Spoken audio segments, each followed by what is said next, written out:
আরে ভাই, বাংলাদেশ জামাতি ইসলামের আর কি ভালো কাজ দেখতে চান? যখন মনে করেন যে জোটের মাধ্যমে ছিল মতিউর রহমান নিজামী, সেও তো মন্ত্রী ছিল বাংলাদেশের জোটের মাধ্যমে। কিন্তু দেখা গেছে যে বাংলাদেশে ব্রিজ, কালভার্ট ব্রিজ এবং অন্য অন্য খাতে যেটা বাজেট পাইছে সে ব্যবহার করছে, ব্রিজ তৈরি করছে এবং রাস্তাঘাট তৈরি করার পরে যে টাকাটা বাঁচিছে ওই টাকাটা আবার সরকারের ঘরে নিয়ে জমা করছে। এর চেয়ে আর ভালো আমরা কি দেখতে চাই? জাতীয় সংসদ নির্বাচন, সৈয়দপুর কিশোরগঞ্জের প্রার্থী হিসেবে আপনি কাকে সমর্থন করতেছেন?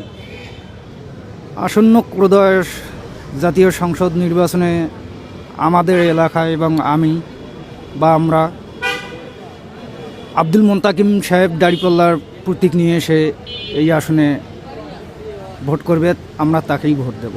খুব সুন্দর মন্তব্য করছেন, ধন্যবাদ।